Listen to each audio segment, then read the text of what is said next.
Bismillahirrahmanirrahim. Kisah menjadi pengusaha kaya raya dengan amalan ini. Assalamualaikum warahmatullahi wabarakatuh. Sahabatku yang dimuliakan Allah. Ada seorang pengusaha yang kaya raya. Beliau memiliki tambang ya, memiliki usaha yang sangat banyak. Apa amalan yang beliau lakukan sehingga bisa seperti ini? Waktu itu kita diskusi ya, amalan apa yang bikin kok sukses banget. Bahkan dia juga salah satu orang yang punya Indomaret, artinya punya franchise-nya Indomaret. Dia kaya raya. Dia sangat baik orangnya, sangat religius. Akhirnya terjadi diskusi lah, apa ya yang menjadi amalan bapak ini sehingga hidupnya bisa menjadi orang yang sultan, menjadi orang yang sangat kaya raya. Sahabatku yang dimuliakan Allah, kita gali apa ya amalannya, kita diskusi. Ternyata amalan yang pertama, dia memang memiliki beberapa amalan. Amalan yang pertama yang dia lakukan itu sangat dermawan kepada orang tuanya. Itu. Jadi sebelum beliau itu menjadi orang yang super kaya seperti sekarang, beliau itu juga melewati semua itu tidak mudah, sahabatku ya, tidak mudah. Berdarah-darah, bisa dibilang begitu. Berdarah-darah. Tidak mudah yang dia dapatkan, itu tidak mudah. Dia melakukan perjalanan bisnis yang panjang juga. Memang ilmu itu sangat penting ya. Ilmu itu sangat penting karena kita bisa melakukan banyak hal sebab memiliki ilmunya, maka belajar terus. Akan tetapi selain dari ilmu dan manajemen serta action yang berani kita lakukan, kita kalau ingin terjadi percepatan yang sangat kuat harus melakukan amalan-amalan istimewa. Beliau tadi itu orang yang sultan tadi itu memiliki amalan istimewa, sangat dermawan kepada orang tuanya. Pokoknya kebutuhannya apa dicukupi. Lebih-lebih kebutuhan primer jangan sampai kurang. Kira-kira seperti itu. Itu jadi prinsip beliau. Yang kedua, beliau itu kalau sudah uang ada untuk perjuangan agama Allah, untuk dakwah, untuk syiar Islam, untuk hal-hal yang li'i'la'i kalimatillah itu enggak pakai logika lagi. Berapapun beliau nafkahkan. Mengapa? Karena prinsip beliau itu, siapa lagi yang menghidupi agama kalau bukan saya? Kira-kira seperti itu. Kalau bukan orang-orang dermawan, maksudnya demikian. Sehingga dia diberi kelebihan oleh Allah harta, terus berkembang. Dia mulai dari yang belum sultan itu. Tapi dia punya prinsip begitu. Siapa kalau yang menghidupkan agama kalau bukan kita gitu. Dari sebelum jadi sultan itu sudah punya prinsip seperti itu. Sehingga ya jadi sultan, kaya raya. Jadi kalau sudah agama ada rekomendasi untuk berjuang di sana, misalnya ada dakwah di sana, langsung disumbang. Sumbang berapapun disumbang. Terus kemudian kalau ada hal-hal yang cocok hatinya, yang itu memang manfaat untuk umat, beliau sumbang. Enggak eman-eman itu sudah. Maka dari itu usahanya semakin terus bertambah besar. Karena rezeki itu memang gaib. Rezeki itu memang ajaib. Allah yang memberi rezeki. Allah yang memberi inspirasi, petunjuk, ini jalannya, kesini jalannya, lalu kesini jalannya. Itu skenarionya Allah semua, sahabatku. Skenarionya Allah semua, karena Allah adalah skenario sutradara kehidupan ini. Maka kalau kita ingin bagus, deketilah Allah itu.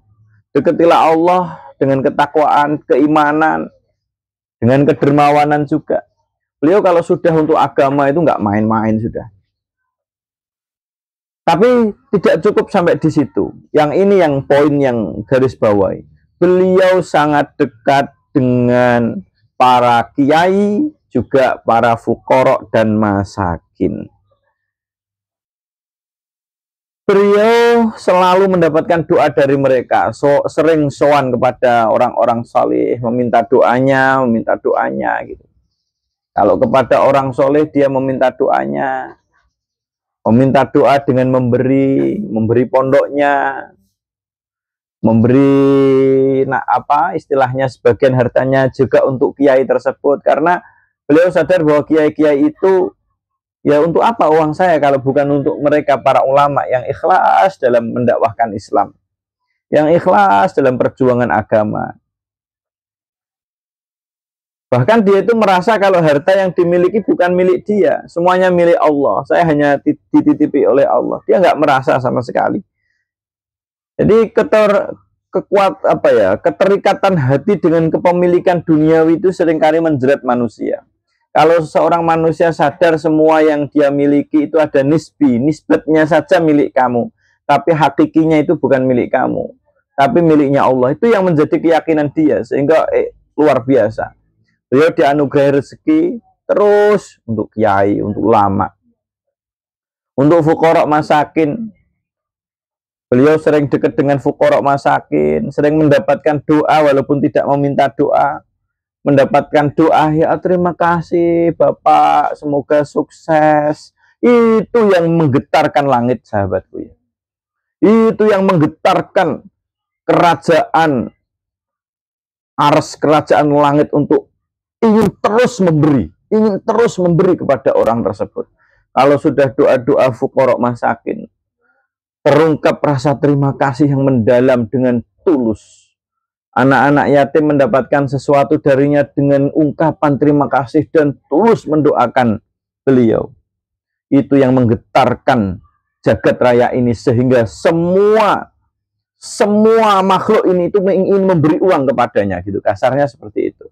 Jadi rezeki itu deras datang bertubi-tubi. Mengapa ya? Karena tadi itu beliau selalu dengan hartanya digunakan untuk perjuangan agama, nggak nunggu kaya. Tapi apa yang beliau lakukan itu mengantarkan terus menjadi lebih kaya. Akan tetapi yang terpenting juga di dalam hati ini, hilangkan rasa kepemilikan. Bahwa semua yang dinisbatkan kepada milik kita itu adalah kepemilikan nisbi, kepemilikan yang hanya nisbatnya saja milikmu. Akan tetapi hakikatnya milik Allah. Beliau punya keyakinan kuat seperti itu. Akan tetapi dengan keyakinan tidak memiliki ini, justru Allah memberi lebih banyak. Karena dengan keyakinan itu, dia juga semakin banyak memberi. Begitu. Maka dari itu rahasia kesuksesan beliau itu sebenarnya ya tadi yang saya sampaikan. Selain beliau telah melalang buana di dunia bisnis, otaknya dilatih bisnis dengan berdarah-darah. Akhirnya beliau juga sadar kalau bicara bisnis saja tidak cukup. Kalau ingin terjadi percepatan rezeki yang luar biasa, harus melakukan amalan-amalan yang menggetarkan jagat raya. Yakni apa? Di antaranya, yakni fabirrul walidaini. Dia berbakti kepada orang tuanya, ngasih harta, ngasih kecukupan. Yang kedua, dermawan kepada agama, untuk perjuangan agama, tidak eman-eman. Ketiga, dekat dengan fuqara masakin, mendapatkan doa tulus dari mereka dengan sering berderma kepada mereka. Maka rezeki semakin dahsyat luar biasa datang dari berbagai arah. Karena wa yarzuqhu min haitsu la yahtasib. Dialah Allah yang memberi rezeki yang dari arah yang tidak disangka-sangka, karena semuanya adalah miliknya Allah. Dan beliau juga lisannya selalu zikir. Dengan solawatnya beliau itu tidak pernah putus dari ribuan kali solawat. Zikir dengan tasbih, tahmid, semua beliau lakukan. Karena beliau sadar waktu ini adalah untuk Allah. Allazina yazkurunallaha qiyama wa qu'udan wa ala junubihim. Beliau selalu berzikir dikala berdiri, dikala duduk, dikala berbaring. Terus beliau selalu basah lisannya dengan zikrullah. Sehingga hatinya pun diterangi dengan cahaya hikmah di sisi Allah Subhanahu wa ta'ala. Sahabatku yang dimuliakan Allah, apabila video ini bermanfaat untuk kita semua, bisa memotivasi hati ini untuk terus mendekatkan diri kepada Allah, bisa menambahkan diri ini semakin paham tentang hakikat bahwa semua yang dimiliki oleh manusia itu adalah kepemilikan nisbi, bukanlah kepemilikan hakiki. Kepemilikan hakiki adalah apa yang sudah diinfakkan, apa yang sudah dikeluarkan di jalan Allah. Maka marilah kita berdoa kepada Allah agar diberi kekuatan istiqomah di jalannya, kita diberi kekuatan dalam menjalankan syariat Islam, kita diberikan kekuatan untuk menjadi manusia-manusia yang dicintai oleh Allah Subhanahu wa Ta'ala. Mohon bantu like, subscribe, dan share video ini agar bertambah-tambah manfaatnya. Satu subscribe Anda sangat berarti bagi kami. Saya doakan yang subscribe terutama dan semuanya kaum muslimin muslimat semoga dimudahkan jalan hidupnya oleh Allah, diberikan kekuatan keimanan, diberikan kesabaran apabila menghadapi berbagai rintangan dalam kehidupan ini, dan ditumbuhkan rasa syukur yang besar kepada Allah Subhanahu wa Ta'ala, dan anaknya pun semoga menjadi anak-anak yang soleh, solehah, yang berbakti, yang bermanfaat agama dan nusa dan bangsa. Like, subscribe, share. Terima kasih. Assalamualaikum warahmatullahi wabarakatuh.